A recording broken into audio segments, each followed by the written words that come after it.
I'm alive. Hello, everybody, and welcome to History's Greatest Idiots, the show in which we go back through the corridors of history and discover the largest, most significant mistakes in human history made by gigantic idiots and give you lessons from these incidents so that you can learn from them and never repeat those mistakes again. But who are we kidding? We're humans. We like fucking up. It's fun. And we learn from it sometimes, but these people don't because they're idiots. Joining me as ever is my amazing co-host, Derek. Derek, how are you doing, my man? I'm doing awesome. It's getting warm. Enjoyed a whole weekend day by the pool yesterday, so that was pretty nice. Didn't get in the pool Nice. because it So, was do you have a cold. pool at your place? I do not, but Ah, my wife's parents have a pool, and we got to they go hang out over there. nice. Yeah, and I remember you saying like quite a while ago you've got really good, like you're on really good terms with your in-laws and you're like hanging out with them and stuff, which is great because you should always try and get on well with people that you aren't directly related with, but actually to be on like to really like them is a really nice bonus, especially in Arizona where having a swimming pool is probably like one of the greatest assets to any property you can have, I'd imagine. Oh, it was definitely a nice day.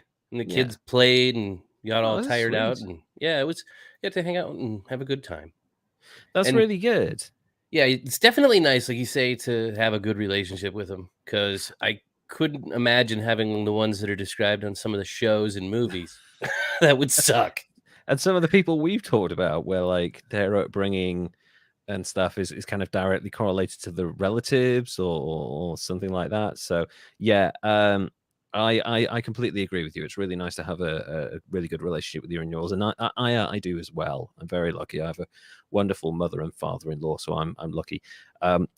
We've just come back from holiday in the Cotswolds for my 41st birthday, so that was really nice. I was able to relax and recharge my batteries and getting to the stage in life where I'm feeling the need for a holiday is more and more important in my life because I can feel the will to work and live drain out of me so quickly before the holiday.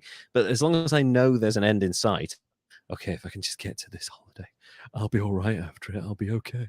But like before that, I'm like, my brain slowly starts to fall out of my fucking ears after a while because just I don't get enough sleep, work so hard, and yeah, so holidays work for me now. In the past, it was like, oh, it's a nice break, but now it's like this is vital to my existence.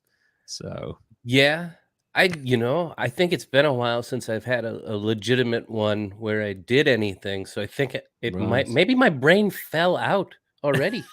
where That do could you explain typically a lot go of on things. holiday? Yeah.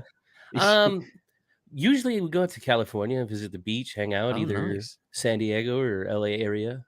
We really did a lot nice. of Disney trips. I bet. Yeah, Like you see, the thing is, as much as I love like doing the cultural holiday thing, like going because I've been to Tuscany and fucking all over the place and seen ruins and all of these like amazing historical sites, and I live for that shit. I live for history. A part of me really enjoys theme parks and the complete sensory experience you get from them. Like when you go into a haunted mansion, when you can smell burning embers and you can hear stuff. And like, I live for that experience, not necessarily the ride so much because of my Crohn's disease. I may end up shitting myself on the ride, but which is never it's fun. a risk. But like that experience, I found real joy in that. And I know people are cynical and like, oh, it's Disney World taking over the world, globalization, blah, blah, blah. I really enjoy it. So good for you. I've never been to the Anaheim one. I've only ever been to the Florida one. See, I've never been to the Florida one. There you go. We can swap experiences. Mind you, I haven't been to the Florida one in like 15, See, 16, 17 years. that's what we So, do when we do History's Greatest Idiots live. We make sure that we do one in Orlando and one in Anaheim. yes, we'll sell our souls to Disney and we will record from one of their theme parks as a requisite of signing the enormous contract we will no doubt get from them. I mean, if they bought Marvel for $4 billion, right, we've got to be worth at least 100 million, surely. Well, yeah. I mean, people have spent billions on, well, nothing often. Fox. Yeah, literally nothing. I actually But just got no, to the point where Rupert Murdoch put 125 million into Theranos, which didn't even exist, really. I'm So watching that show too. It's so amazing. I'm watching that and We Crash, the WeWork I'm thing. saving that one.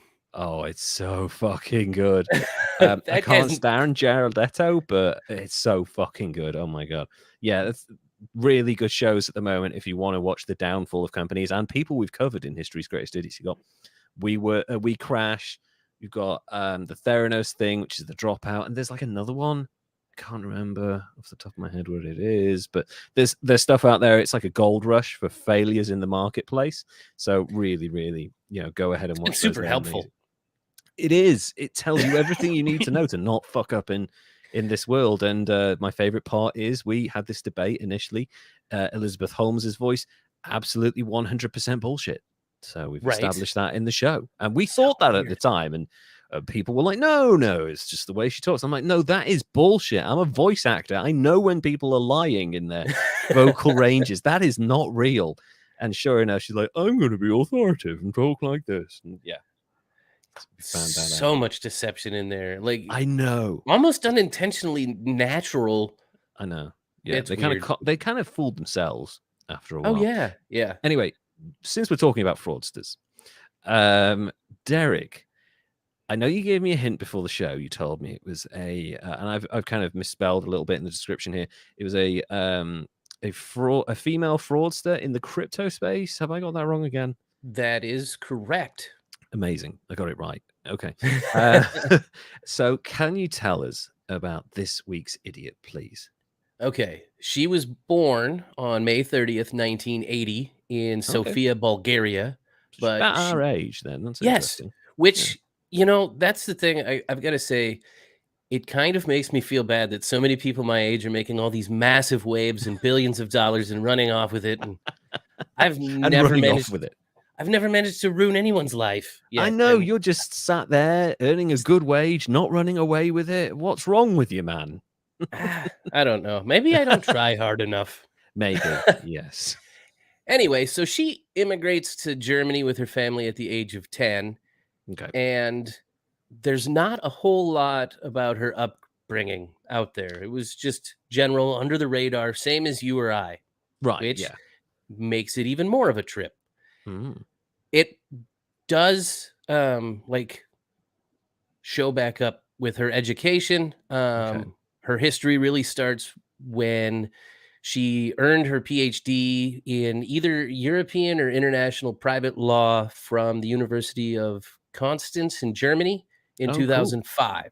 Right. Now, I say either or because there's so many different sources, and there was an equal amount that said private and equal amount that said international. Sure. So anyway, she got a PhD in law. She gets a doctor's in front of her name.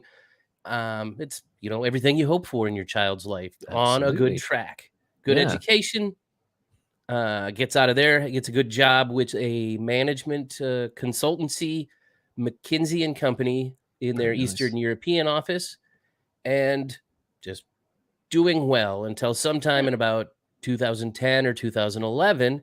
She moved into business with her father and acquired a company illegally. And shortly after the acquisition, the company declared bankruptcy and under dubious circumstances. I don't know the name of the company or the circumstances. What I was able to find out is that she was convicted in 2012 and sentenced to a suspended sentence of 1 year and 2 months for her involvement in managing that business and delaying insolvency for some takeover. It's weird. Anyway, it was fraud. Yeah, for sure. Big time. She got a slap on the wrist, and in 2012 she was convicted, and then in 2013, after the slap on the wrist, she moved into a multi-level marketing operation. Amazing. They always do this. Progressing. It's like there's somebody out there that laid a pathway of how to do this and wrote a book, and there's the check marks you got to go through. Oh my god. But the operation was called Bitcoin, and multi-level marketing scams are legal pyramid schemes, Ponzi schemes. But I'm thinking at this point in her life, 2012, She's got that conviction. She's into multi-level marketing that's failing. She's going over to the dark side. And in 2014, she founds this conglomerate called OneCoin or One Life, which was a network marketing company, multi-level marketing, started with a Sebastian Greenwood and Nigel Allen and her own brother. And it was a complex network of companies that were based in offshore accounts and shell companies that were in some of the more easy to target nations like the United States and United Kingdom. Yeah. And this is 2014. It's a new type of cryptocurrency. Not a lot of people are into the crypto scene in 2014. Bitcoin is the big player. Yeah, and even Bitcoin in 2014, people were like, "Ooh, be very careful with this." Like, right. I wasn't. I'm still not sure. It's not just big some big like prank by like hackers to just take everybody's money. I mean, it could be. To be honest, we really don't know. But like at that time, people were incredibly unsure about like cryptocurrency in general because it was so new. And it was completely, I mean, it still is completely unregulated, that no one really trusted it, to the point where I remember a story about 50 Cent got paid for, I can't remember what he got paid for, but the company paid him a little bit in cash and then gave him like thousands of Bitcoin, right? Dang. And he was like, sure, whatever, I'll take it. I don't know what the fuck this is, but I'll have it. Thank you very much. And then like 10 years later or 5 years later or whatever it is, they're worth millions of dollars. And he sells them all and he's like, I'm no longer bankrupt. Congratulations, me. Wow, amazing. So that worked out. Yeah, it did. So I guess if you're at a stage in life where people are offering you free shit, like, or they can't pay you fully, but they'll offer you this thing. Like, if you get some money out of it to cover your expenses and make a little bit of money, that's fine. If it's like something like Bitcoin, just take it. You know, you never know how much it'll be worth in the future. So if it was OneCoin, though, it would be worth nothing. Nothing. Might as well flushed it down the toilet. So at first, like you said, most people were hesitant to throw their life savings into this non-traditional, non-proven OneCoin. But she was out there pitching it and, you know, collaborating with celebrities, not necessarily 50 Cent caliber, but there was a Bebe Pepalexo something. I don't know how to even say it. Maybe is she a pop star, Baby Rexha?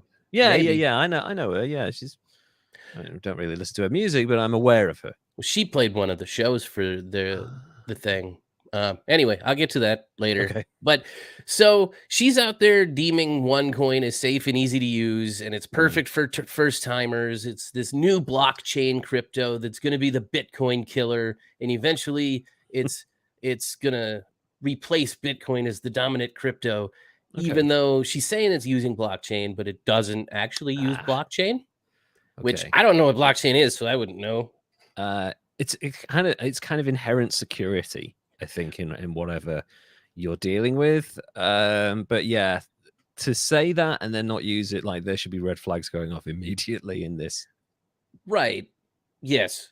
And that's the thing, though. Nobody knows what's going on behind the scene. Kind of like that's another new good documentary. Don't Believe No One, the Jerry Cotton Quadranga CX crypto exchange scandal in Canada.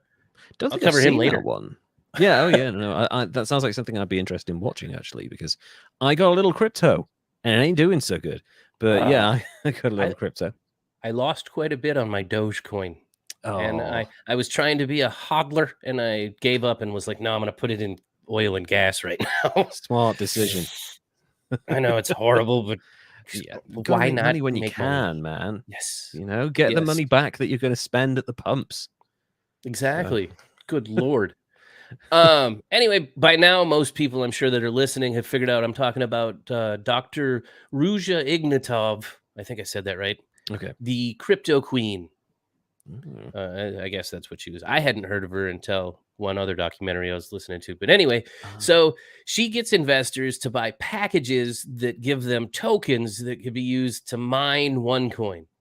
Oh, okay. Sounds super fucking complex when I already don't understand how blockchain mining and Bitcoin stuff works. So And you that's add in part of these the con. packages and stuff. Yes. Yeah. And they displayed their own price of OneCoin on their website. And although the website showed the currency soaring in value from, let's see, 43 cents or so in 2015 to over 25 pounds in 2019. Okay. It wasn't based on any real transactions at all. It was completely determined by the people that were running OneCoin. Oh, so it was fictional, basically. Right. Yes. The ownership of the currency was stored on a regular database instead of a blockchain, and the underpinning other digital currencies is where it was invested into. But the people that wanted to take their money out were just paid, you guessed it, by the money that was flowing in. It's a Ponzi scheme. Correct. That didn't take long. That did not take long to degenerate into a Ponzi scheme, did it? Holy shit. No, in the first 6 months of 2016, OneCoin attracted over 30 million euros. Yeah. And Dr. Ruja went from being a consultant to a celebrity, high demand entrepreneur, speaker, businesswoman, like overnight. Yeah. It's sounding an awful lot like Elizabeth Holmes at this point. Like, look at this powerful businesswoman. Isn't she amazing? She's doing all of this great, and she's a woman, and she's doing all of this, and she's a woman, and she has woman stuff, and and then he's like, patronizing to you. I know, yeah, that's always the angle, isn't it? It's like, look, here's a woman doing business stuff. And it's like, fucking hell. Like, there are so many female CEOs, but that's the angle every journalist takes initially. And then when it comes to someone like Elizabeth Holmes and this woman, when they're exposed, the first response is, oh, you've damaged women in business. Like, no, you put them on a pedestal as a woman in business. Like, there are millions of other women out there at incredibly high levels in the business world doing absolutely fine. Just these people are fucking idiots. It's completely separated from their sex. So and here's the thing. Maybe they should pick better women in business to cover and be all in depth on. Maybe there are loads out there. Successful ones. Exactly. Just because they look and sound like fucking Apple CEOs of the past doesn't mean they're actually good at business. Just go with the ones that have got a proven track record, for Christ's sake. Anyway, sorry. Carry on. Rant over. Okay, so Dr. Ruja is wandering around the globe, addressing adoring fans in Dubai and Singapore. Nice. And in 2016, she goes out on the stage at Wembley to Girl on Fire by Alicia Keys. And a big old spectacular fireworks display. And this is all just to cement in the legitimacy of OneCoin and the followers. And, it's got to be real. If all of this celebration is happening, it's got to be real. So over the top, it's real. She licensed music and paid for fireworks. This is legit. And imagine the money it would take to rent out Wembley, though. Oh, fuck. I mean, it'll be the new Wembley as well. A lot of people don't talk about this. The old Wembley was falling down. Right, there were people going to FA Cup matches and all this stuff, and like bits of the building were falling on them. So they were like, maybe we should replace this 110-year-old stadium that's been holding massive events this whole time. So all the events kind of moved to Cardiff in the Millennium Stadium while they rebuilt it. And also another reason they did this is because the charges that you can now put on people attending Wembley went up like tenfold. So renting out Wembley went up tenfold. The ticket prices went up tenfold. All of this stuff, like helping Wembley PLC, we're talking to rent out Wembley, a 65,000, 70,000 all-seater stadium, millions, tens of millions probably to host the event. Crazy money. I wonder how much she made on the event, though. Probably a lot, I'd imagine. If it's a crypto event, I mean, tax write-off. There you go, right? Well, and it brings in the legitimacy of it. Yes. And it's at a place that people have heard of. There's this hubbubaloo going on. It's just huge. You see this stuff for, famous celebrities. Yeah. And, say like Putin in Russia did one like this. Yeah, exactly. Anyway, right after that, she shows up on the cover of Forbes magazine. And that cover was, in fact, just an advertisement in the Bulgarian Forbes magazine that she had her diehard investors out there showing friends, look at, she's on the cover of Forbes magazine. Okay, sure. Buy this stuff, it's real. And it works. It works. More and more people are getting hooked. They're recruiting their friends and family. It's getting kind of culty even. Some people just say. like every MLM, it's slightly culty, you know. Oh yeah, man! I had somebody try to bring me into Amway once. Oh, thank God you didn't get one of the oldest cults in the world. Oh, it was. I'm not even gonna get into that. It was weird. No. I'm glad you didn't get into Amway. Holy shit! That was around when I first came to America as I guess I was like 8 or something. So that would have been, fuck me, that would have been 1989. Amway was a thing then, and people talked about it, and like I was like, so it's like because I was a child, I didn't know. I was just like, oh, it's a business. No, it's a fucking con. And it's been around for like 40 fucking years or whatever. So it's crazy. It's a long con. Yeah. And it's somehow been legitimized and legalized. Yeah. So amazing.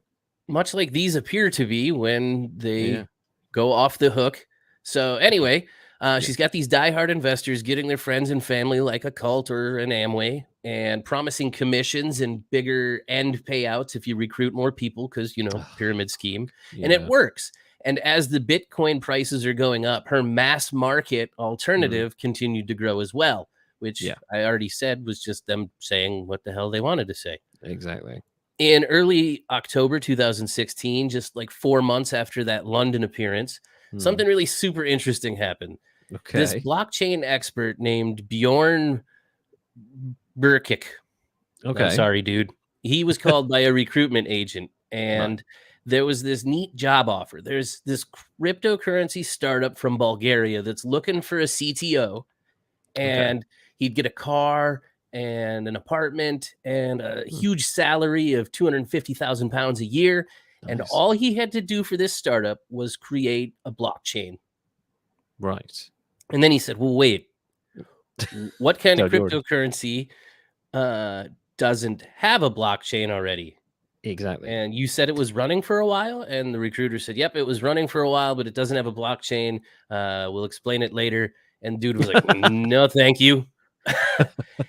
And Bjorn became one of 2 whistleblowers that started to draw attention to the scam, and authorities started to investigate Raja and OneCoin and found that they never used blockchain. They used that to put it in this one database here and figure out who to pay out with the incoming money game. Oh. So it turns out one of the biggest mistakes that they made in not getting more money was trying to hire somebody to legitimize it and make it real. Jesus Christ. That if you're doing that, I know they're going for a guy who's like established in the world. I think the smartest way to do it, because they know what they're doing, they need to get a blockchain. They didn't go for the right person. You need to find someone who either is notoriously dodgy in the world or like a bit on the dodgy side, or you need to find someone who's like so low levels, just starting out, that there's no way anyone believes them if they whistleblow, or B, there's a high chance they might take it because you're offering them a huge salary, a flat, car, whatever. They're likely to take it despite the fact it's a massive, it's legal, so for now. But yeah, like that was their mistake. If they'd gone after someone who was a bit of a noob, or someone who was a bit dodgy, they probably would have gotten away with it. But the fact that they went for this guy who had a reputation and who wanted to keep that reputation, they fucked themselves, basically. Right. Yeah. Yes, they did. And while he was whistleblowing and getting investigations starting, Dr. Ruja, I don't know how to say it. It's Ruja Ignatova. I can say the last name. I don't know why. Go for it. Yeah. So Ignatova, Dr. Ignatova. God, it sounds like a concentration camp person. It does. Anyway, so she's traveling around the world in her yacht, again, in Dubai and Singapore, and filling up arenas and pulling out new investors. And the OneCoin is growing fast. Right. More and more investors are throwing stuff into there. And she's spending her new fortune by buying multi-million-dollar properties in Bulgaria and in London and in the Black Sea. She got a resort, Sozopol. She bought some property and then throwing huge parties on yachts. As like you do. Yeah, as you know, you do when you've you're got a money to made-up burn. billionaire. Yeah. When you're spending someone else's money. Exactly. I was going to say this is like, it's not necessarily made up, but it's definitely there, but it sure as fuck isn't hers. Right. Yeah. So that's so harsh. And you do see it's Wolf of Wall Street stuff, Yeah. basically, isn't it? That's the lifestyle you're describing here. Only she's a doctor, so there's like that added level of legitimacy to it. So She's a doctor of international private law. Jesus. Right? And she didn't see this coming. How does this happen? Anyway, despite her successful facade, there's all the trouble going, and she's trying to address it with like a long promised exchange on how it's being kept and what the delay is and how investors are going to get their money back to kind of quell their concerns. Sure. She sets up this big, large gathering of the European OneCoin promoters in Lisbon, Portugal for October of 2017. Okay. It's all set up. It's going off as planned. And then she didn't show up. Like, okay. Ghosted him. Check the flights to Venezuela. Somewhere else. Anyway, they thought maybe she's been kidnapped, or that the banks actually, because she spun this, as you do when you're making stuff up. Man, they're going to be out to get me because I'm full of shit, and the banks are going to take me down. And like Theranos, Quest Labs is coming to get me. Yeah, there's always a boogeyman. Yep. Yeah, exactly. Yeah. Well, it wasn't a boogeyman because she went underground. FBI records show that on October 25th, 2017, just 2 weeks before the Lisbon no-show, she boarded a Ryanair flight from Sofia, Bulgaria to Athens, and then went completely off the radar. And that's the last time anyone ever saw or heard from Dr. Ruja. Holy shit. So that's an interesting destination, Athens. Greece was it was a bit of a hub in the Cold War for like really intense clandestine stuff. Really? Yeah. Athens and Yugoslavia and places like that when, the Cold War was still going on. There was a lot of activity around there because you could get to Turkey, you could get to Cyprus, which is has weird extradition stuff. And yeah, there are a lot of connections flights wise to really kind of dodgy parts of the world from Greece. Yeah. So I'm wondering, so she did a lot of business in America, she did a lot of business in the UK, and she's probably, she's definitely on Interpol's radar, right? She's probably warrants out for her all over the place, and there's only a few countries she could go to that would not immediately go, no, get the fuck out, we don't want you here, we don't want Interpol on our doorstep. So you got to question who it would be. And Singapore. That's that you can definitely hide there. Then you're thinking the places she's been touring. Exactly. Yes. Exactly. Then you got places like Iran. You've got like North Korea, Venezuela, and like there's weird extradition treaties. Like Nepal has really weird extradition treaties. Like they won't extradite people to pretty much anyone, no matter what they wanted for. It's very odd. So I'd imagine there's a connection there. She's landed in Athens and she's immediately got an out of Dodge. She might have gone to Cyprus, she might have gone to one of these countries or whatever it is, but that's the last time anyone saw or heard from her. That's amazing. So she's gotten away with it essentially at this point. She's gone and nobody knows if she's hiding or dead. She did have a daughter that was just real young at the time, and her husband, who actually has been cleared and is still practicing law in Germany. Holy shit. Has been cleared and not shown to know that she was actually up to anything. He thought she was a legitimate businesswoman. Wow. So she ditched her family. Yes. Well, sort of. Well, yes, absolutely. Yeah, because she left her brother in charge when she left. And in early 2019, the U.S. authorities charged her with several fraud-related crimes in absentia. And they charged her brother, who was convicted of fraud and money laundering, along with a number of other people connected to the scheme. So they went down. She's off running around. And when the dust all settled so far this year, because I actually have been holding off on doing her in case she gets caught. Okay. But between 2014 and 2017, when she disappeared, OneCoin took in at least $4 billion in investor money. And some believe the final amount could actually be as high as $12 billion. And nobody's getting shit back. She's gone. No, she's gone.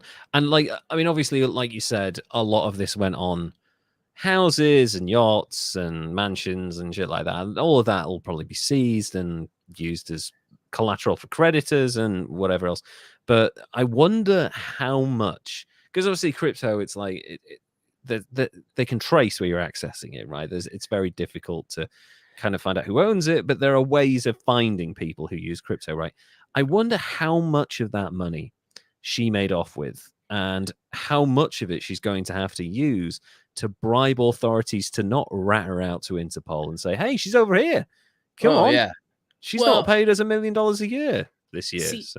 And here's the thing, though. Her crypto wasn't real crypto. So how much can you can you track once it gets into that single data point? That's a good point. And I know like that Gerald Cotton and his partner were basically putting it in other real exchanges, investor money, and trying to pay it back with that. And then he faked his own death. So, I mean, this is about the same, I guess. Yeah. Holy shit. Was that the guy who, the crypto guy who went off the map, the radar, when like he went over one of the crypto guys went over to India or somewhere? Yes. Yeah. And said he died of complications from Crohn's disease. Yes, sir. And I was like, fuck off. I'm sorry. I have nearly died from complications from Crohn's disease, but it takes a long time. Yeah, not a weekend trip. Yeah, this ain't no, oh, my heart. You know, this is years of malnutrition, degeneration of muscles, like bones, shit, your stomach eating itself alive. That does not happen overnight. So immediately I was like, he's gone with the money. Right. So, well, looking into that, I found out that India is a hotbed right now for fake death exit scam help. Like, I didn't know that. Holy shit. I have a plan now. Yeah, can't even get an ultimate get out right there. Man. I don't know how I'm gonna get to India. I'm going to Goa for a He trip. died in India. How'd he get there? I don't know. Don't ask any questions. They never found the body. Wow. So she's gone. And it's weird. This is, I mean, obviously she's an idiot, right? She's running a fucking barefaced Ponzi scheme. There's no two ways about it. It is one of the most basic Ponzi schemes. The most amazing part of this story for me is that she got away with it. And I mean, we never know. She might turn up in 5 years, 10 years. Who knows? It might be a whole like mysterious missing person. It might be like, who's that guy that jumped out of the plane with shitloads of money? Oh, DB Cooper. DB Cooper. Or in this country, we had Lord Lucan, who murdered his nanny and then fled, and no one ever found him. Yeah, it was a whole fucking deal. I kind of can't rank her too high because she kind of got away with it. But yeah, I mean, it's an MLM, which was also a Ponzi scheme. So it's like they should have been on this straight away. If you're going to commit a fraud, and we'll talk about committing really bad fraud in a minute, but if you're going to commit a fraud, you kind of have to cover your tracks well. The one thing I will say for Bernie Madoff, no one saw it coming. Nobody saw this coming except for a couple of journalists who investigated it. This guy was at the absolute top of his industry for decades. He was pulling off this scam his entire career, more or less. And not even his sons, who were in the business, had any idea of how it was going on. That's how complicated and complex this con was, right? Eventually, he was found out because he just got too greedy. Like, if he just disappeared at 65, 70, he'd have been fine, but he didn't. He just carried on living this ridiculous lifestyle. So if you're going to do a financial scam, it has to be complex. This wasn't. So immediately, there's quite a high score for that. You're just pulling the old Ponzi scheme shit. Right, and you're using the same tactics. Thinly veiled, really thinly veiled, and you're going around and you're throwing a party in Wembley Stadium, and you're off to Dubai and Singapore, and you're like, oh, you just get people involved. Like as soon as I hear that shit. I'm like, this is a full-on con. No one sells out Wembley Stadium unless they're huge musicians, huge comedians, or like it's a live like theatrical event. Like they do Jeff Wayne's War of the Worlds is like a really big thing in this country. They do live theater of that. They have the fucking tripods and stuff. It's like a whole amazing show. That shit sells out Wembley Stadium, right? But no financial organization is selling out or hiring out Wembley because legitimate financial people do not throw their money around like that. They are super scrimpers and savers, and they're really tight-fisted with their money. That's why most people hate bankers, because they make money and they don't reinvest any of it into helping everyone else. So she gets a high score for that. Immediately like an 80. To then ditch her fucking family and leave her brother holding and all the investors holding the kind of the accountability, that's like another 5 points right there. That's real fucking scummy, horrible shit right there. Although her brother is more stupid than her for not also running. But yeah, he gets snatched up in LA just kicking it. Fucking idiot. So there's that. But then I have to subtract 3 points because she's essentially gotten away with it at this point. Like, if she's, I mean, it's going to take a massive thing. It's kind of like, you remember like the Boys from Brazil thing, right? Where undercover agents were hunting ex-Nazis who were living in Brazil or Argentina or parts of South America. They didn't find these people for decades. Adolf Eichmann and people like that, because they had gone cold after the Second World War. It took them 20, 25 years to find a lot of these guys, right? That's because they had disappeared so effectively that it was nigh on impossible to find them. So we could be looking at a situation like that. She may not be found until me and you are much older. So I'm going to go 82 with this lady. It's definitely idiotic to do like a barefaced Ponzi scheme in this day and age, and an MLM. Like, you do an MLM and a Ponzi scheme, one of them's going to fuck you at some point, right? Just don't do one or the other, you know? She was going for complex. She was, and she ended up doing paint by numbers complex. But but yeah, I think 82, because at the moment she's gone away with it, and millions, possibly billions of dollars. So who knows? If she is found, and if she's found kind of like in a really odd way, like, oh god, the bad vegan woman, like, right, the whole thing about they used a credit card to buy a fucking pizza. Like, if she's found doing that, right, I'll immediately add 10 points to her score for sure. It's like, fuck that. That is moronic. But at the same time, she's gotten away with it, so I can't give her too high a score. Not that that's a good thing. So 82 for the doctor of freakonomics there, making away with everyone's money. Holy shit. Good for her. So from one crypto fraudster to a more traditional fraudster in the banking world, I'd like to tell you the story of Roberto Calvi, God's banker. God's banker. God's banker. It's a great name. He should really have been called the Pope's banker, because that's more accurate. But I'll just preface this by saying that this is going to go into conspiracy territory, which is great. I kind of, although I do like the stories you get with conspiracies are insane and really interesting, but I still hold to my belief that conspiracy theories either give humanity either too much or too little credit. So like there's conspiracies that like have a certain weight to them of probability, you know, like Elvis still being alive, living in Loch Ness. That's bullshit, right? You know, the moon landing being fake, it's like getting a little bit closer to reality, but it's still largely like 95% disprovable bullshit, right? And you got the 9/11 stuff, you got the JFK stuff, Princess Diana stuff, and you're like, okay, we're getting a little grayer, closer to reality. There's something there, right? Then you know, so it's like it's difficult to know, but the majority of them are fucking bullshit for the most part. This was a conspiracy for the longest time. Everyone knew that the official outcome was and it was a conspiracy. There's no two ways about it. This shit it definitely happened. Everyone knew it for years, and now it's finally been proven. So let me tell you about Roberto Calvi, God's banker. There's not too much information about his early life. I'll start that out now, presumably because the shit that happened to him later was way too interesting to even bother with. Like, oh, he was born in this part of Milan. No, fuck it. But what we do know is that he was born in Milan, Italy, on the 13th of April, 1920. His father was the manager of the Banca Commerciale Italiana. Calvi joined the bank after World War II. I think he served. There's not much information about that. He would have been in his 20s when that happened. But he moved to Banco Ambrosiano, then Italy's second largest private bank, in 1947. I need to give you a bit of insight into the Banco Ambrosiano for a bit of context. I love the way that you're saying that. I know.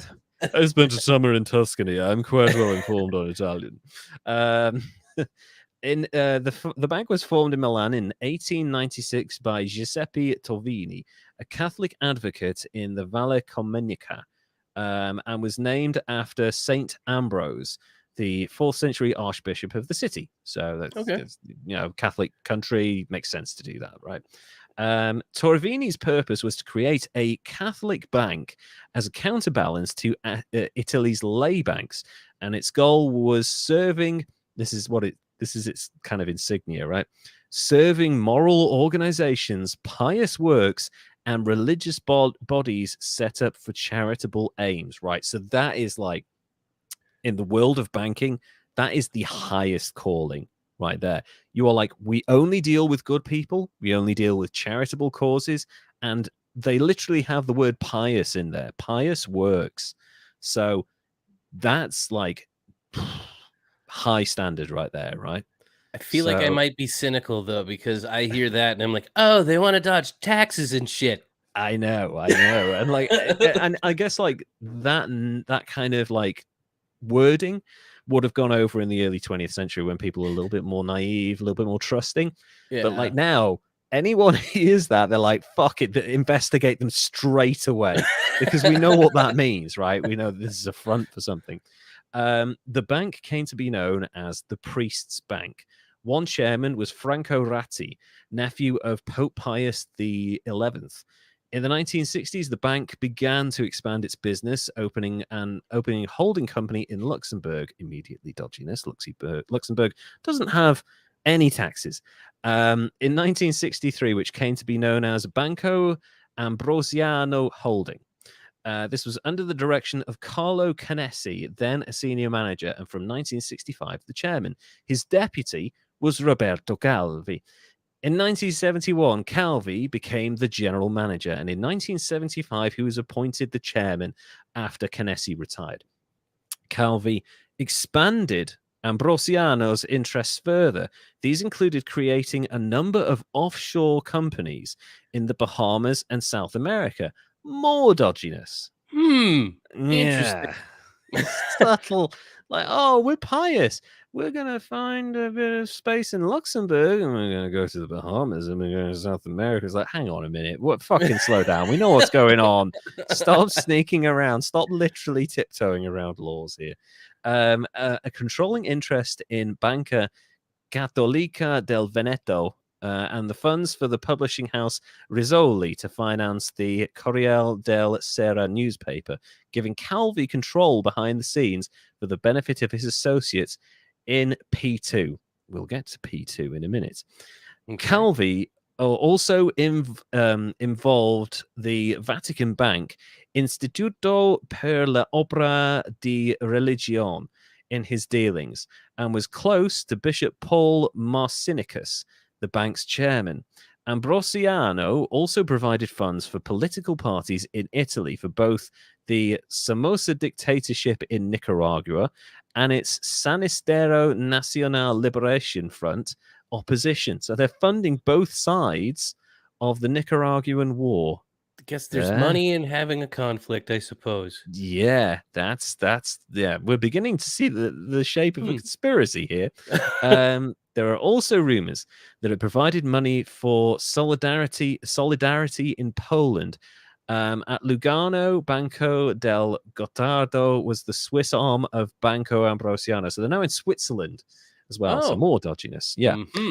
Calvi used his complex network of overseas banks and companies to move money out of Italy, to inflate share prices, and to secure massive unsecured loans. Oh, getting away from the piousness here. Yeah, there's something coming here, isn't there? There's something building. It's God's work. It's He works in mysterious ways. He does, often illegal ways, apparently. The most mysterious of kinds. Yeah, exactly.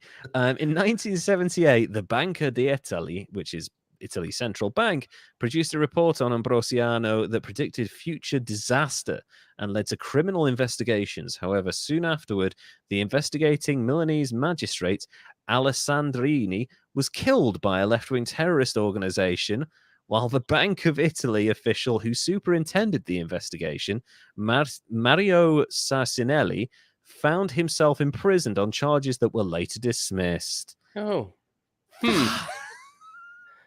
It's starting. The craziness is starting. I've got to be honest, we've done a lot of crazy stories in the show. This might be it's like the Dark Knight at points this fucking story. I swear to God.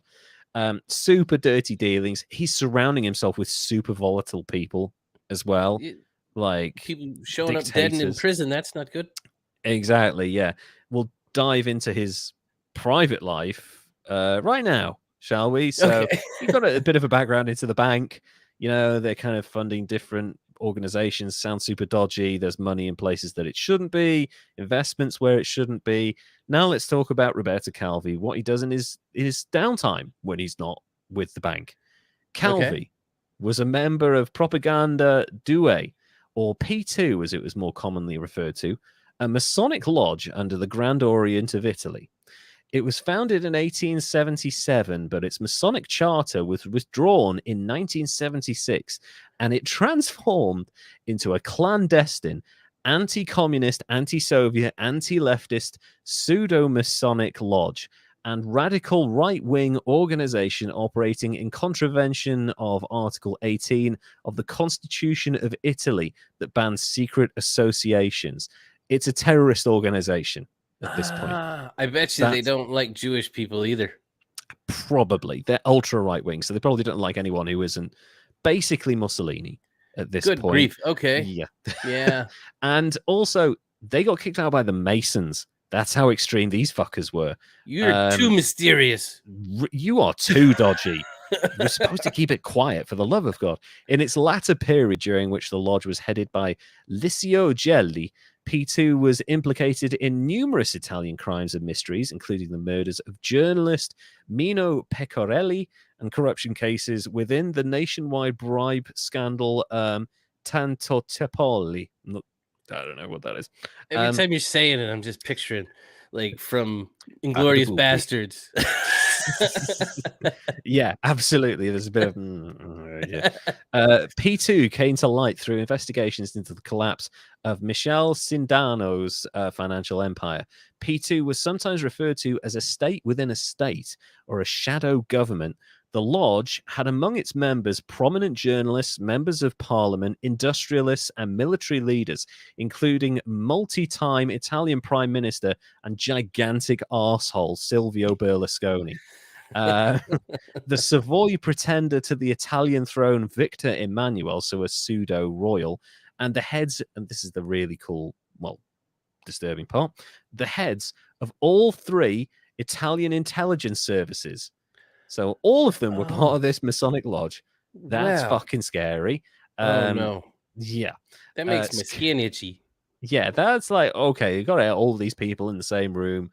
I mean, Berlusconi wasn't prime minister at this point, but he was really up there in Italian politics. He was like the right hand of, leadership at that point. Right. When searching Gelli's villa, I just can't get over his name, Gelli. In 1982, police found a document entitled Plan for Democratic Rebirth, which called for a consolidation of the media, suppression of trade unions, and the rewriting of the Italian constitution. Fucking dodgy. That sounds familiar, though. Yeah, it's basically the Unabomber, only there's more of them. It's like multiple Unabombers in one place.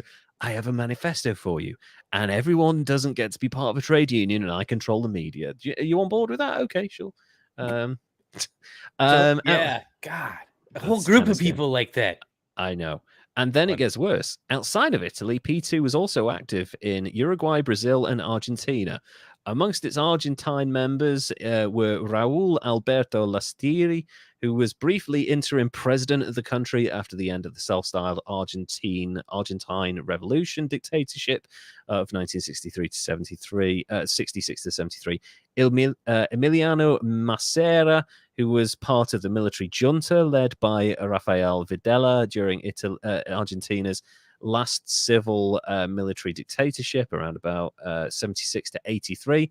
Josep Lopez Rega, who was the Minister of Social Welfare for a couple of years, and the founder of the military organization Argentine Anti-Communist Alliance, and general and convicted murderer Guillermo Soares Mason.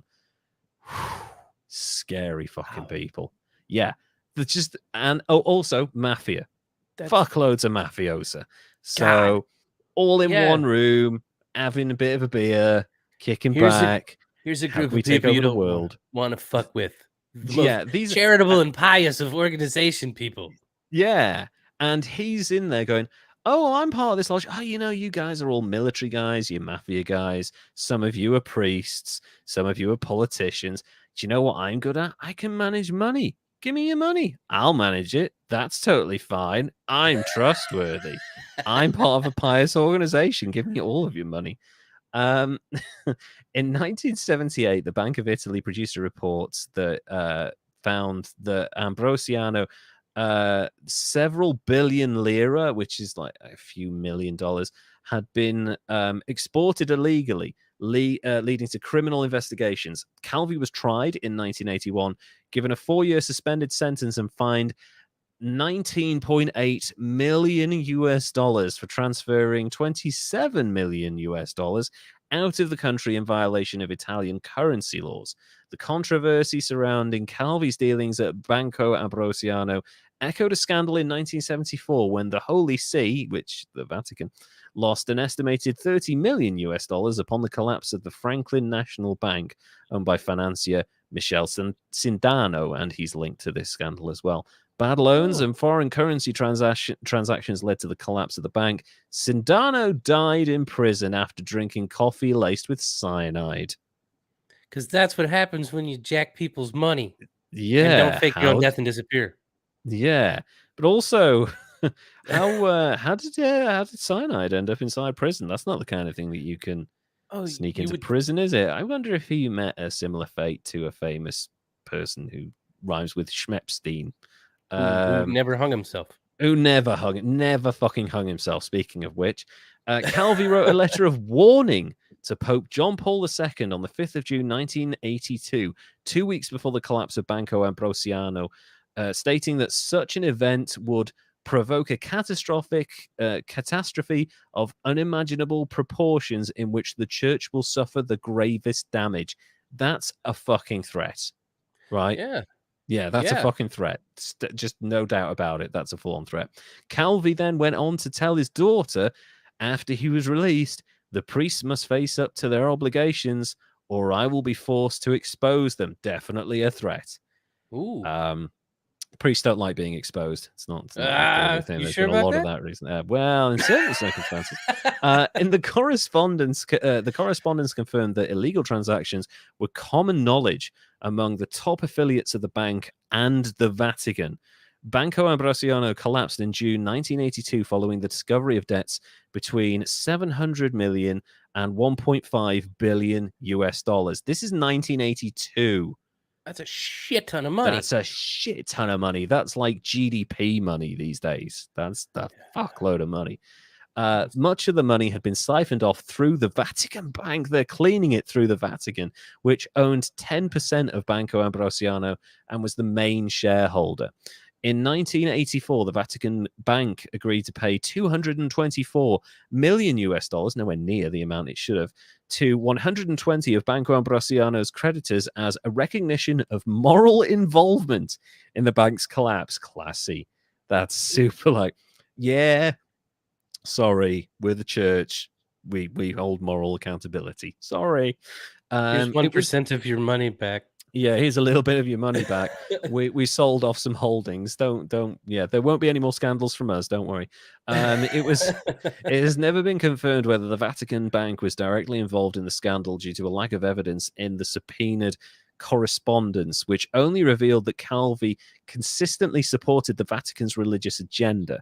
Calvi committed the crime of fiscal misconduct, and there was no evidence of the church involvement otherwise. So the Vatican was granted immunity. Of course it was.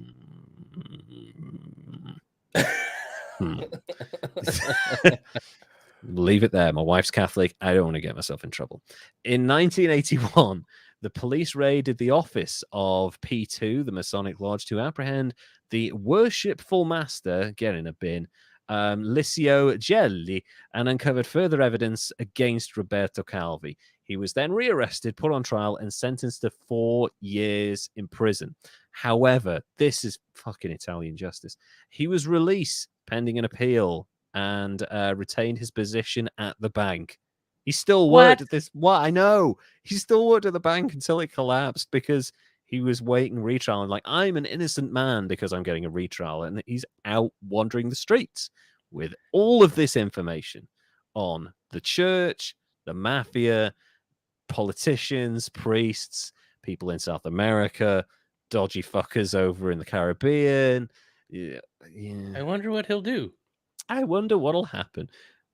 So let's see. Where am I? I lost my spot. Other alarming developments followed. Carlo Di Benedetti of Olivetti bought into the bank and became deputy chairman, only to leave 2 months later after receiving mafia threats and a lack of cooperation from Calvi, who's just sitting in his office smoking. It's like, I'll go to prison for 4 years. I can't do anything about it. The fucking Italy, you get a new chairman and he's chased out of his job in 2 months because of threats. That's crazy. It gets worse. His replacement, a long-time employee named Roberto Rossoni, was wounded in a mafia shooting incident. Damn.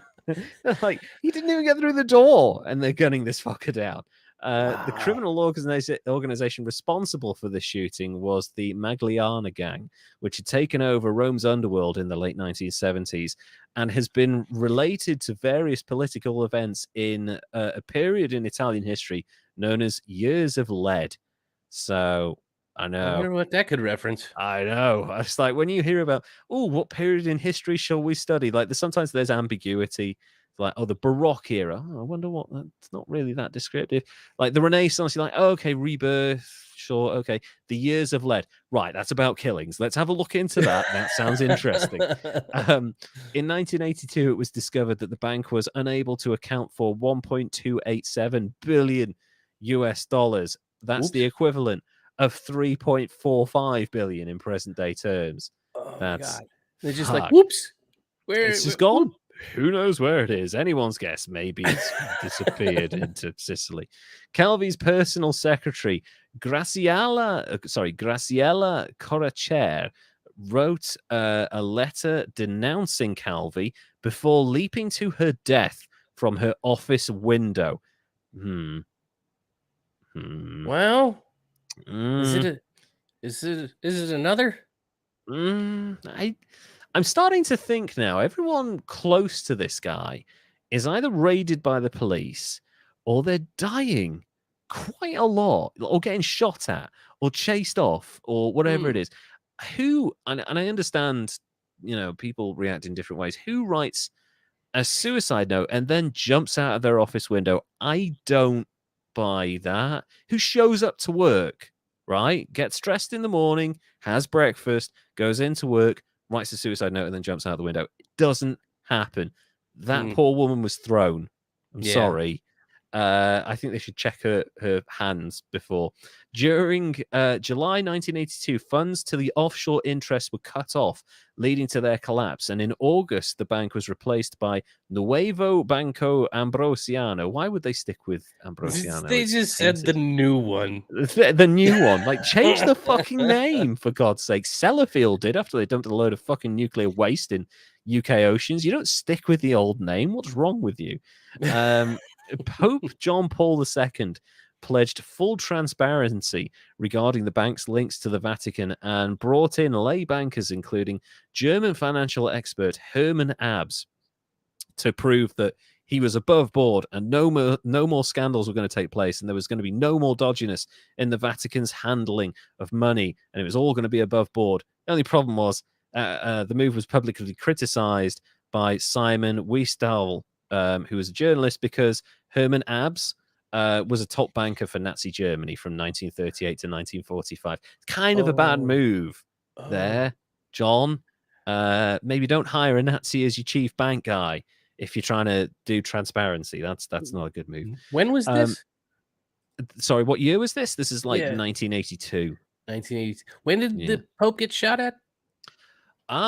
Probably around this time, actually.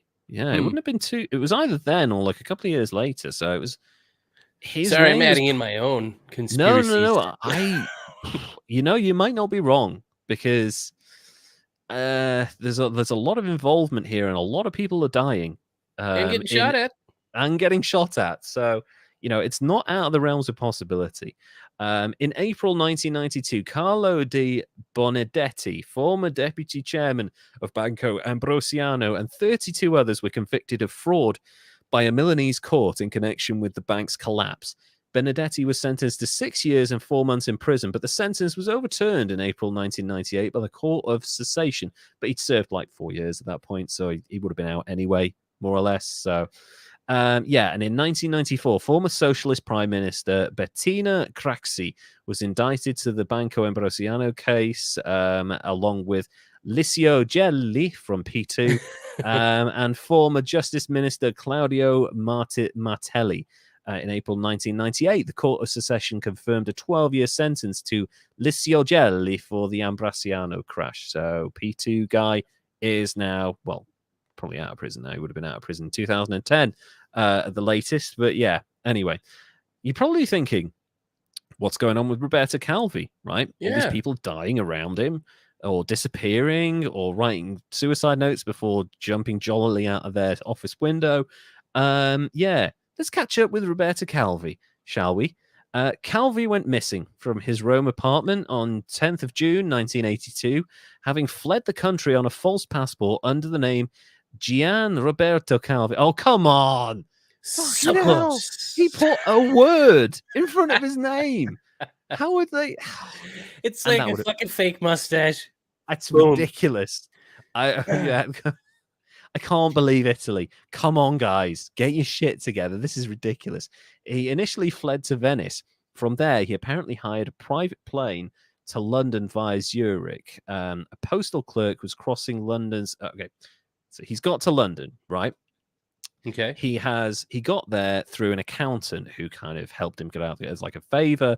And at this point, Calvi is saying to people, I can rescue this. He's telling his family he can rescue this.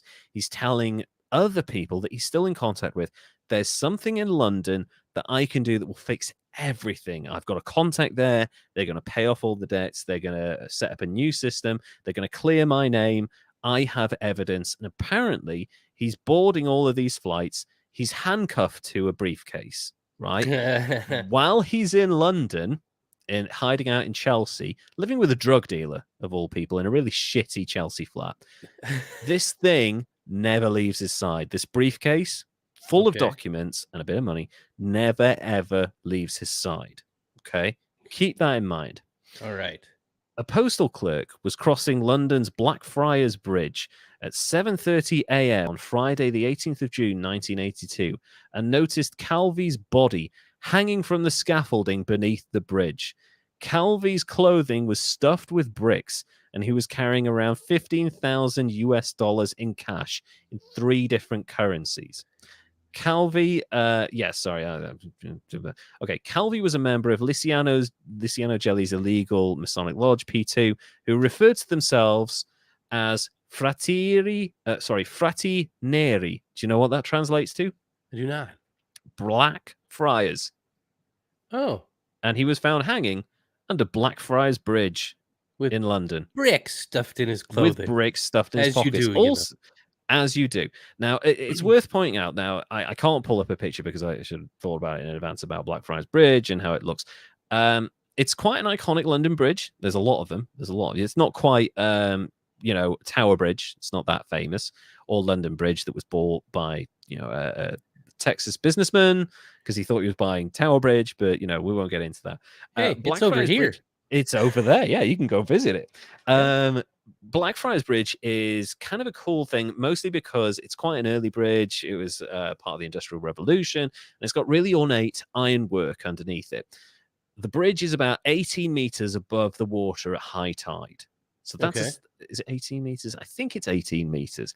So that's a significant distance from there. Now, at the time, there was scaffolding because they were repainting it and stuff like that. Because obviously it warps and changes with time, and you have to repaint it. Right. And the conclusion that is brought is that he climbed along the scaffolding and hung himself with bricks in his pocket, full dress, loads of cash. No sign of his briefcase. This is the initial thing. Yeah, that's really interesting. This is a man who at this point is in his 60s. He's massively overweight, like really badly overweight. He's constantly paranoid. He is out of shape.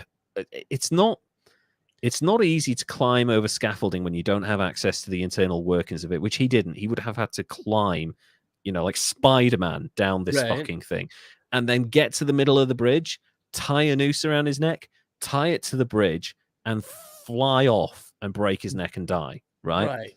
I'm not buying that story. This is where the conspiracy comes in. Does that make sense to you? Yeah, because I'm kind of picturing him. I'm like trying to monkey bar over and across under the bridge, and the damn briefcase is getting in the way, so you got to take that off. Then he would have had to have been hanging monkey bar style, wrapping the noose around his neck and attach it to the bridge. Make sure it was really fully tied. I don't buy that for a second, but everybody did at the time. So, including the London police. I don't want to point any fingers, but a lot of police officers in this country kind of have fun in Masonic lodges a lot of the time. Anyway, let's get back to the official report here, right? Okay. Calvi was, we've talked about that at Blackfriars. The day before his body was found, Calvi was stripped of his post at Banco Ambrosiano by the Bank of Italy, and his private secretary jumped to her death, as we've noted from a fifth-floor window at the bank's headquarters. She left behind an angry note condemning his actions. Her death was ruled a suicide, so you can fuck right off with that. Calvi's death was the subject of 2 coroner's inquests in London, which is really rare because coroners in this country hold an awful lot of power. You do not fuck with coroners. They're very, very intense, diligent, accurate people. There's one thing you can count on is that they rarely make mistakes. So to get 2 is kind of interesting. All right. The Calvi family then secured the services of George Carman QC. The second inquest was held in July 1983, and the jury recorded an open verdict. So, indicating that the court had been unable to determine the cause of death. Now, the Calvi's family were like, it was murder, right? And initially it was ruled as suicide. But very quickly, they were like, it's an open verdict because they just can't see this 60-something-year-old guy in full, dress, suit, tie, fancy overweight shoes, overweight, just doing that. And also, apparently when they looked at, because the scaffolding itself had paint on it from wet paint from the painting they were doing, right? It was just covered in the stuff. Just wet paint everywhere on the scaffolding. If he'd climbed down these poles, some of the wet paint, the flakes of the wet paint, would have gotten on his shoes. None. There was nothing on his shoes. not almost a as if smidge he of this didn't pain. walk under there at all. Because he was thrown, and it probably wasn't his choice. In 1991, the Calvi family commissioned the New York-based investigation company Kroll Associates to investigate the circumstances of Calvi's death. The case was assigned to Jeff Katz. That rings a bell, that name, for some reason. I remember cartoon. That's the only reason for me. Maybe that's what I'm thinking of as well. Who was a senior case manager for the company in London. As part of his 2-year investigation, Katz hired a former Home Office forensic scientist, Angela Gallup, to undertake forensic testing. She found that Calvi could not have hung himself from the scaffolding because the lack of paint rust on his shoes, as I've just mentioned, proved that he had not walked on the scaffolding. And there's no fucking way he's Jeff Hardying his way off the top of the bridge and snapping his neck in the bridge. It's just not happening. In October 1992, the forensic report was submitted to the Home Secretary and the City of London Police, who dismissed it. Because, of course, they did. Do you remember what I said? Police, Masons. Yeah. Had nothing to do with the P2 or the documents that he had about the people in the Masons Lodge and the P2. Yeah, and the connections to mafia and probably people who've got holdings in London and blah, blah, blah, you know. Gotcha. Yeah. Dodgy. Calvi's body was exhumed in December 1998, and an Italian court commissioned a German forensic scientist this time to repeat the work produced by Katz and his forensic team. The report was published in October 2002, 10 years after the original, and confirmed the first report. In addition, it said the injuries to Calvi's neck were inconsistent with hanging, and that he had not touched the bricks found in his pockets. So how the fuck did they get there? Magic. Yeah. it couldn't have anything to do with like maybe a connection. He went to London to blackmail, not liking it. Exactly, yeah. So let me see. In addition, they said they were not consistent. When his body was found, the River Thames had receded with the tide, but the scaffolding could have been reached by a person standing in a boat at the time of the hanging. Okay. Yeah. So that had also been the conclusion of a separate report by Katz in 1992, which also detailed a reconstruction based on Calvi's last known movements in London and theorized that he had been taken by boat from a point to access the Thames in West London. This aspect of Calvi's death was the focus of the theory that he was murdered. I mean, yeah, he was. And is the version of events depicted in Giuseppe Ferrera's film reconstruction of the events. In September 2003, the City of London police reopened the investigation as a murder inquiry. More evidence arose, revealing that Calvi stayed in a flat in Chelsea Cloisters just prior to his death. Sergio Vaccari was a small-time drug dealer who had stayed in the same flat. Here we go. And he was found dead. Not just found dead. I mean, he's a drug dealer. Drug dealers die sometimes. They do. But there's another guy connected to Calvi who's turned up dead. He was found dead and in possession of Masonic papers displaying member names of P2. Oh. So he screwed over his roommate by telling him, here, hold on to this for a second. If anything happens to me.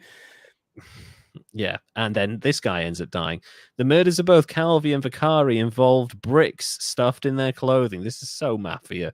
Correlating to the deaths and confirmed Calvi ties to the bridge. I mean, that's your smoking gun, right? This is just like they've got evidence found at the scene that links them to this disgraced Masonic lodge. Calvi's life was insured for $10 million. His family's attempts to obtain a payout resulted in litigation. The forensic report of 2002 established that Calvi had been murdered, and the policy was finally settled, although around half of the sum was paid to creditors of the Calvi family who they'd incurred a significant amount of debt trying to prove that he'd been murdered. And I can't say I blame them. You know, it's like 20 years of trying to prove that your father, your husband, whatever, had been murdered. Like, that's going to cost you a lot of money. So at least they got $5 million out of it, you know? Yeah, I didn't know that they paid out on murder. Now I'm nervous. I'm going to go cancel my life insurance. I guess it's under certain circumstances, but when it's a pretty obviously a mafia hit, then I'm sure you're probably all right to get your money, you know? But okay. Now let's talk about the trials surrounding his murder. In 2005, the Italian magistrates investigating Calvi's death took their inquiries to London in order to question witnesses. They had been cooperating with Chief Superintendent Trevor Smith, who built his case partly on evidence provided by Katz, the original investigator. Smith had been able to make the first arrest of a UK witness who had allegedly committed perjury during the Calvi inquest. On the 5th of October 2005, the trial began in Rome of the 5 individuals charged with Calvi's murder. The defendants were called Callo Carboni, Klitzizik, Ernest Diotelvi, and Calvi's former driver and bodyguard, Silvano Vittor. That's interesting. That's probably the person they used to get him, like, oh, it's my friend, I'll be safe here. You know, that's what that is. The trial took place in a especially fortified courtroom in Rome's Rebidia prison. So they're so worried about this, they're actually holding it inside a prison in a fortified courtroom. Holy shit. I feel like the mafia might be out of control at this point in time. I think so. And this is 2005. This isn't like, this is so dodgy in the 50s. This is recent. This is most people's lifestyle. This is real. Like, he shouldn't have killed himself like that, and mafia doesn't exist. No. He definitely killed himself. We're very sorry if we've offended the people of Napoli.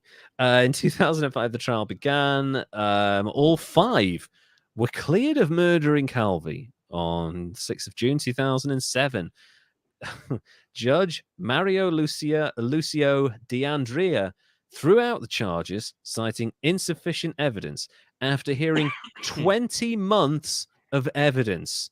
Still not enough. You gotta have 2 full years, 24 months. Yeah, no, it's got to be 24 months, isn't it? Yeah, that's the threshold, isn't it? Fucking hell. The court ruled that Calvi's death was murder and not suicide. Well, I mean, yeah, of course. The defense suggested that there were plenty of people with a motive for Calvi's murder. Yes, pretty much half the planet at this point, apparently, including Vatican officials. The defense suggested that the Vatican were involved and mafia figures who wanted to ensure his silence. Yeah. Legal experts following the trial said the prosecutors found it hard to present a convincing case due to the 25 years that had elapsed since Calvi's death. Additionally, key witnesses were unwilling to testify, untraceable, or had been murdered. No surprises there. Fucking hell. The prosecution called for Manuela Kleisig to be cleared, stating that there was insufficient evidence against her, but they sought life sentences for the other 4 men. Katz claimed that it was likely senior figures in Italian establishment had escaped prosecution as a result of the numerous murders. The quote is, "The problem is that the people who probably actually ordered the death of Calvi are not in the dock, but to get to those people might be very difficult indeed because everyone's dead." Yeah. Katz said it was probably true that the mafia carried out the killing, but that the gangsters suspected of the crime were either dead or missing. The verdict in the trial was not the end of the matter, since the prosecutor's office in Rome had opened a second investigation by June 2007, implicating Jelly and others from P2. In 2009, the prosecution dropped the case against Jelly. According to the magistrate, there was insufficient evidence, again, to argue that Jelly had played a role in planning and executing the crime. On the 7th of May 2010, the Court of Appeals confirmed the acquittal of Callo Carboni and Diotelli. Public prosecutor Luca Tescarelli commented that Calvi has been murdered for the 2nd time. Yes, he has. On the 18th of November 2011, the Court of Secession confirmed the acquittal. Callo is still serving a life sentence, however, on unrelated mafia charges. There's a shocker. And that's the end, currently, of the Roberto Calvi, God's banker murder. I have 2 questions for you, Derek. First of all, how big of an idiot was Roberta Calvi to get involved with the shadiest people in the world and then to fucking run off with their money? But also, I have to ask you, who do you think had him killed? And I'm not asking who killed him.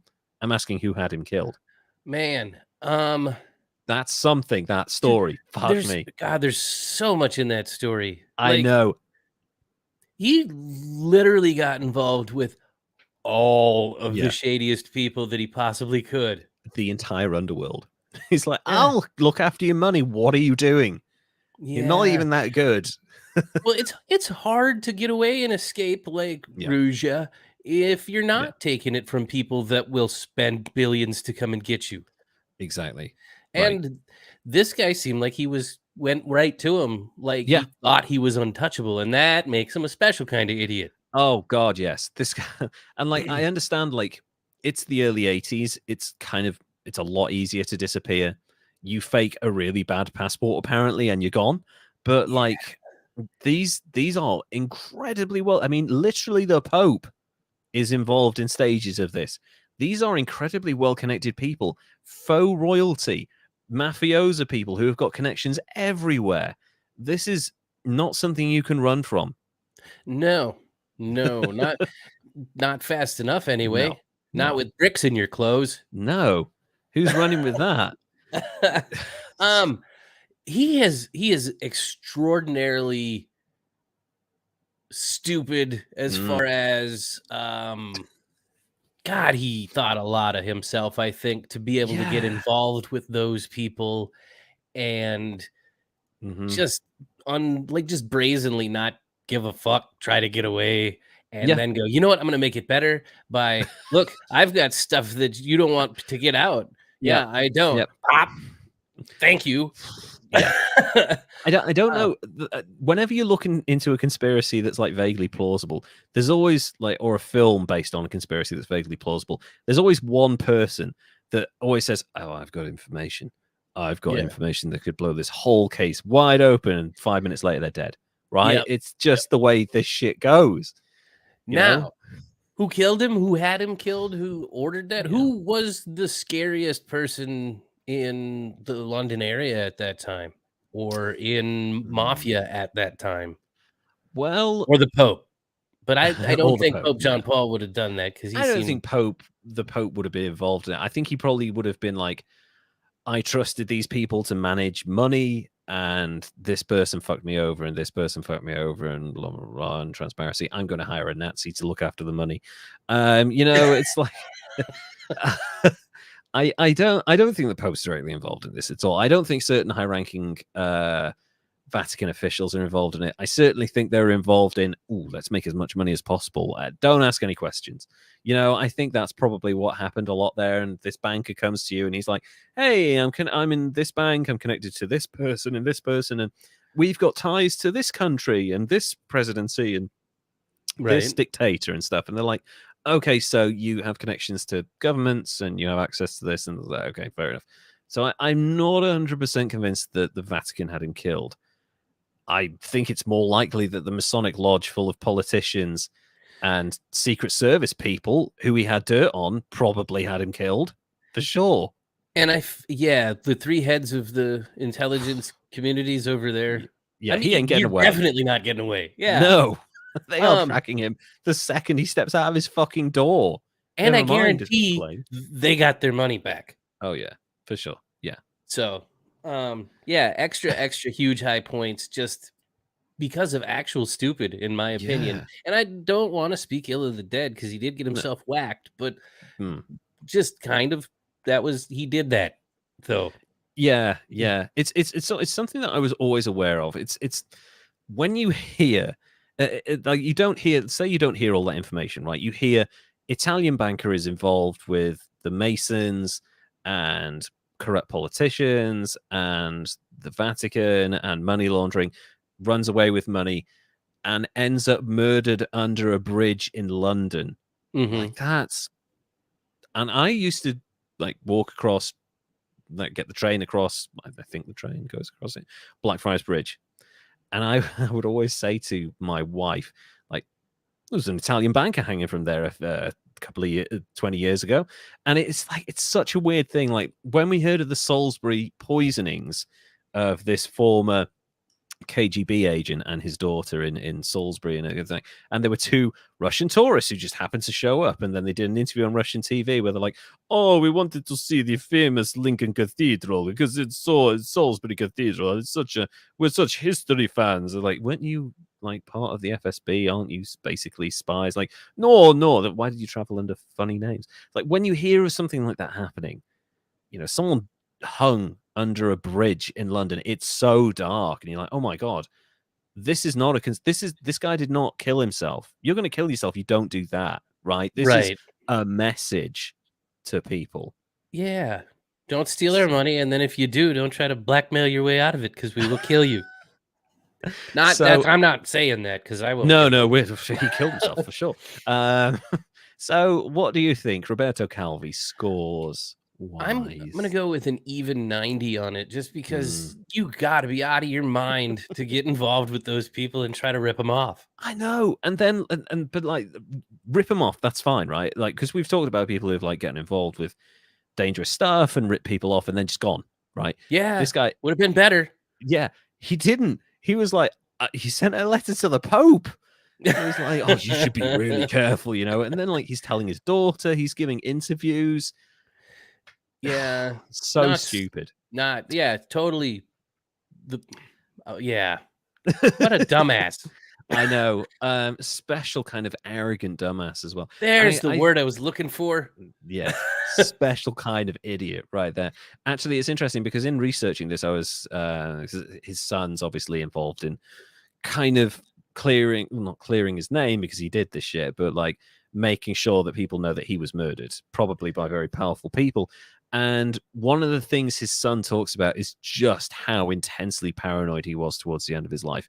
Apparently not enough is the answer to it. But like his every waking moment was looking over his shoulder, blabbing to anyone that would listen, and making sure that everyone knew, like priests and this, and I was involved with this, and Silvio Berlusconi was there, and all.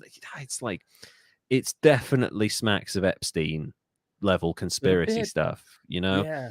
So thank you for that. 90 for God's banker Roberto Calvi, who ended up dead on the Blackfriars Bridge in a summer's morning in 1982, and an 82 for the doctor of crypto theft, who has disappeared into the ether with billions of dollars of other people's money. Just, guys, look, there are some cryptos you can invest in, and then there is like crypto scams, right? There's a lot of crypto scams out there. You're probably pretty safe with things like Bitcoin, Ethereum, you probably maybe Doge, there are some that are out there that's generally okay. You're going to lose money probably because these things go up and down like fucking yo-yos, but like you will kind of be okay with them. Just like if you see a YouTuber or someone pimping the latest coin, it's probably a pump and dump. So do not get involved with those. You will lose money. Even if you drop $100, you're never seeing that money again. Spend it on food or a scratcher ticket. Yeah, or like half a tank of petrol, something like that. Fill up half of your car with fuel for $100. Yeah, so yeah, I think this is a really interesting one because this has been a financial episode, kind of coincidentally, ironically. But the lesson I guess from this is don't trust people who offer too much, right? The mafia, all of these people, all the dodgy people, like, we're going to give this one guy access to all of our money. And all of the people involved in the one coin thing were like, oh, right, I can make money. It's crypto. It's kind of like an emerging thing. I can probably make loads of money. And also I can get other people involved and they can make money. No, if you want to look after your friends, either buy them presents or get them jobs. Those are the two ways you look after your friends. Don't get them involved in your multi-level marketing scheme. So I think the point is, if something feels too good to be true financially, it almost always is. Just be careful with your money, folks. Holy shit. How did you find researching this episode? I had a lot of trouble, and I had to bounce around to some German newspaper sources. Oh, wow. And my German's horrible, so I had to Google Translate it, and that sounded ridiculous. Yeah, but Google I got the gist. Yeah, that's really interesting that there's not a huge amount of coverage, even though you found out about it in a documentary. You had to go to non-English speaking sources to get the really interesting information. That's in itself is fascinating. I'm finding a lot with most of the diving into things, I get the same regurgitated talking points on all the same articles on everything that's out there. It's it's the same exact points. She was born in Bulgaria at 10. She moved to Germany and then she went to here. And then some of them, like the Sun, they sensationalize. She was beautiful and gorgeous, and that's how she got him. And it's like, it's so fucking stupid. Yeah, I hate that. And actually, this is typical, and this is something that you see in court trials. Like, let's say it's not a massive story, right? So it's not like, a trial of the century type thing. There might only be one reporter present in the actual courtroom itself because everyone else has got other shit to do, right? So every piece of information that comes out of that trial through the press is coming from this one person whose interpretation might be vastly different from the reality of the situation. So, a lot of the stuff you read, it's always secondhand, and then it's cribbed from one source, usually, or maybe two if you're lucky. Right, and then if they got to ask any questions, if they were horseshit at asking questions, you get really dumb clickbaity talking points that everybody latches onto, and exactly, it's infuriating actually. The transcripts aren't as open as they should be, but this is the world we live in. But well done on researching that, because I had genuinely never heard of that person. I was aware of some crypto scams, but not many, because I've just kind of like not really been involved with that world until recently, where I bought like a few Bitcoins and one Ethereum, whatever.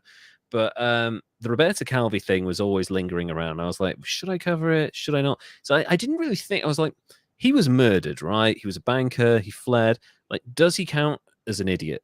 Was my first thought. And then I looked into it and I was like, oh yeah, big time. Because he thought he could get away with robbing people that were incredibly dangerous. So yeah, really stupid guy. Yeah. So I had a lot of fun researching it. That's kind of the difference of, I feel like mine was an idiot because she's more of an asshole that robbed people, genuine people. And I feel like he's an idiot because he tried to rob some dangerous, scary ass people and get away with it. His was more complex, but way more dangerous, whereas hers was very simple, mean. but mean for sure. Like really kind of just straightforward exploiting people, which is just horrible. So anyway, that's our show for this week. I've had so much fun doing this. I always do. If you want to follow us on social media, social medias are at Greatest Idiots on Twitter and at History's Greatest Idiots on our really amazing Instagram account. I really love that. And if you want to be a patron of ours, a Patreon, please go to patreon.com/History's Greatest Idiots. Derek, you were going to say something there. Yeah, I think that they definitely need to follow you on Instagram because your trolling of bots is amazing. I enjoy trolling bots. It's become one of my favorite pastimes. They offer me thousands of pounds and I just don't want it. I just want to take up as much of their time as possible to fuck these people. But what's the number in the green circle? It's 1,000. No, wait, sorry, 20. 20, that's the number, because that's it. The green set. Wait, but I only see a rectangle, but it's not green, it's blue. It's like, I'm taking up so much of your time, it's probably driving you mad. I love fucking with them. Anyway, awesome. Until 2 weeks' time, Derek, would you like to say goodbye? Bye, everybody. Thanks for listening. Thank you so much for listening, and we will see you again in a fortnight. Take care now. Bye.